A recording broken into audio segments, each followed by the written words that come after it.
I now continue my lectures on the attributes of God, Dr. Joe Sprinkle, Introduction to Christian Doctrine.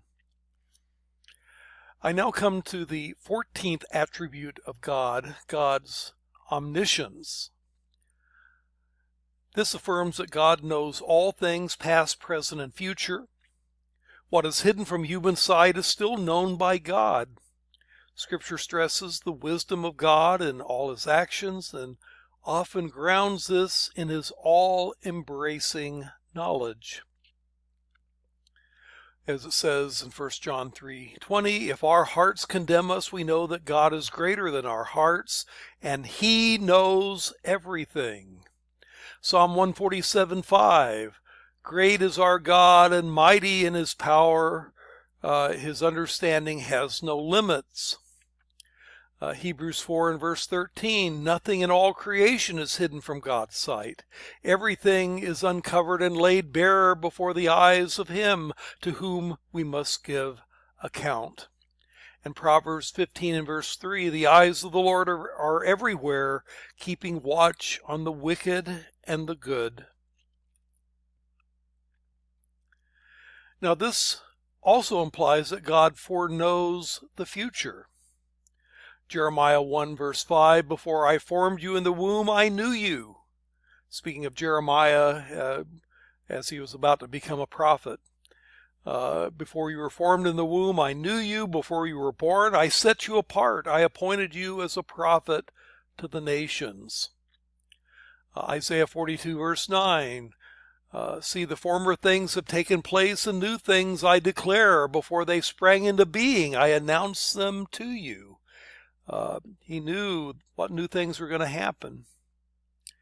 And Romans 8 verse 29, for those God foreknew, he also predestined to become conformed to the image of his Son. Now, there's been a debate in recent decades among evangelical theologians over just how infinite is God's omniscience.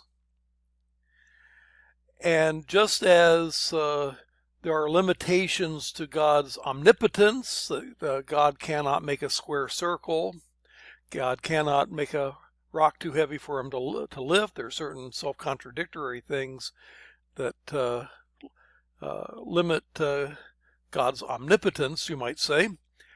So a group called open theists, who include Greg Boyd and the late Clark Pinnock, argue that, well, God can know everything that is knowable, but there are certain things that are logically contradiction for God to foreknow, particularly the contingent acts of free creatures.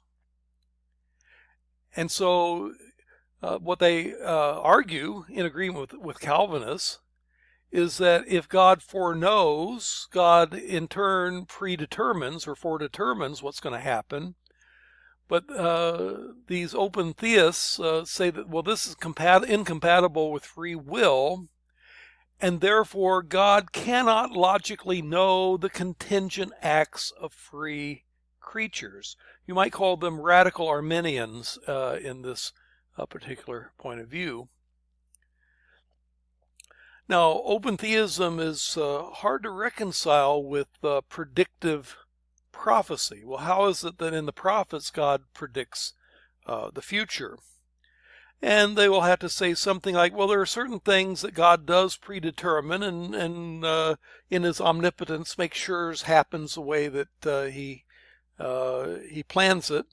But some things are simply unplanned and are contingent upon human choice.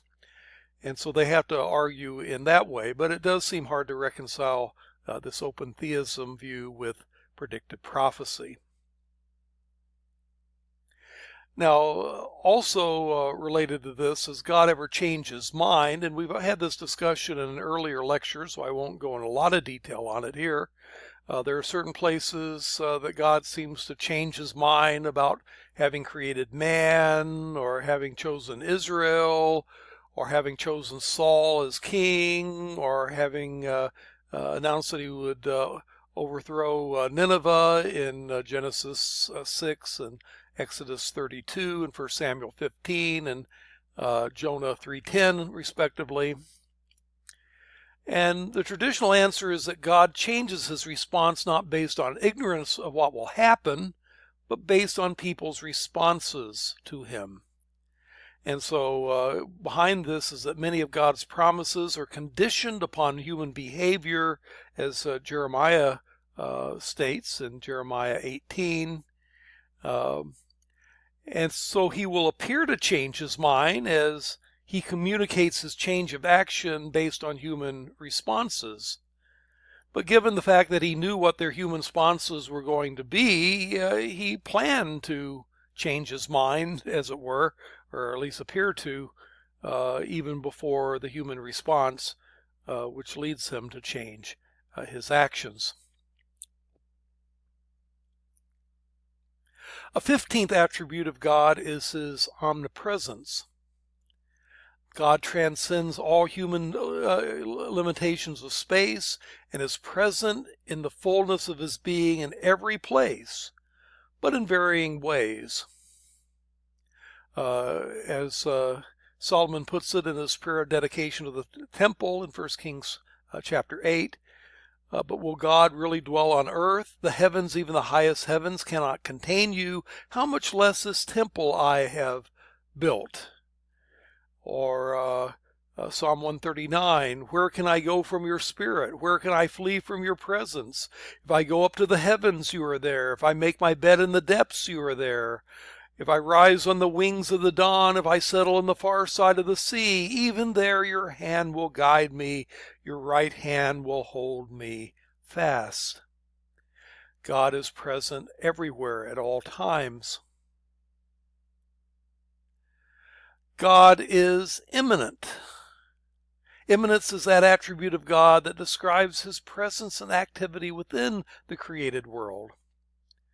Paul quotes the Cretan and Sicilian philosophers, Epimenides and Aratus, saying, God did this so that they would seek him and perhaps reach out for him and find him, though he is not far from any one of us. Again, imminence has to do with his not being far from any one of us. For in him we live and move and have our being, or as some of your own poets have said, we are his offspring.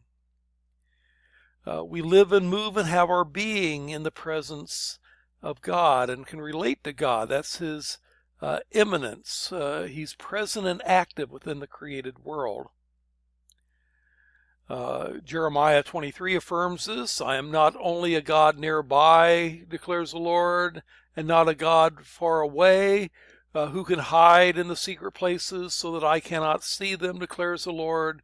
Do I not fill the heaven and the earth, declares the Lord. He relates to us wherever we are.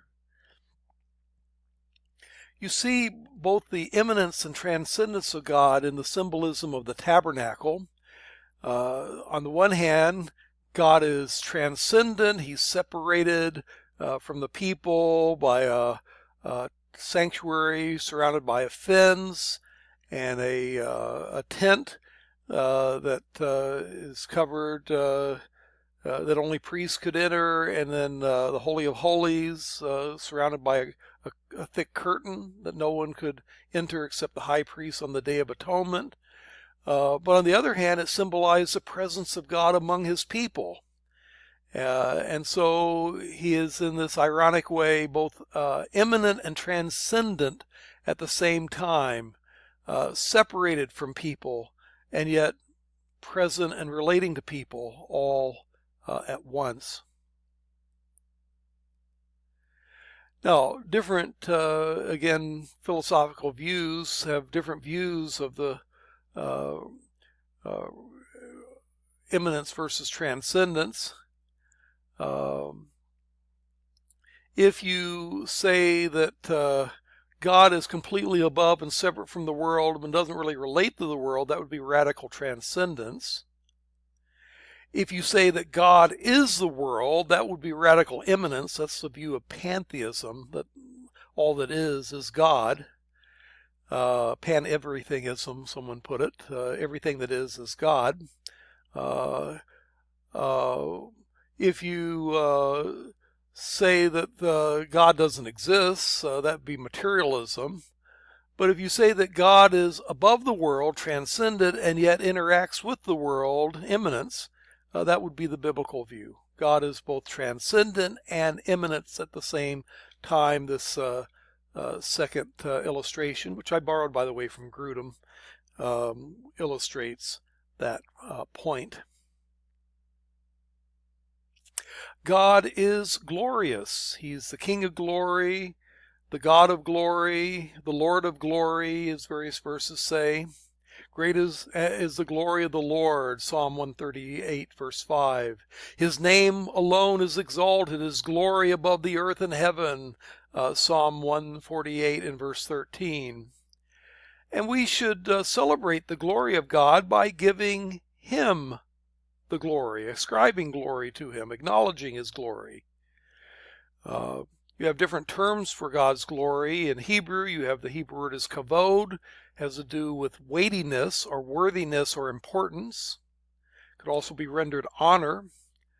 Holy, holy is the Lord of hosts. The whole world is full of his glory.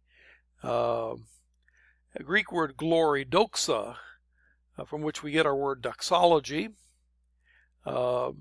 We see God's glory especially in Jesus Christ, but we also see God's glory in the new heavens and the earth, where God will provide the light that the new heavens and the new earth will need. Will need. The Westminster Confession of Faith affirms God's glory and that we should attribute it to God. What is the chief end of man, they say? The chief end of man is to glorify God and to enjoy him forever, emphasizing the glorious nature of God and also his imminence, that he can relate to us and as his people.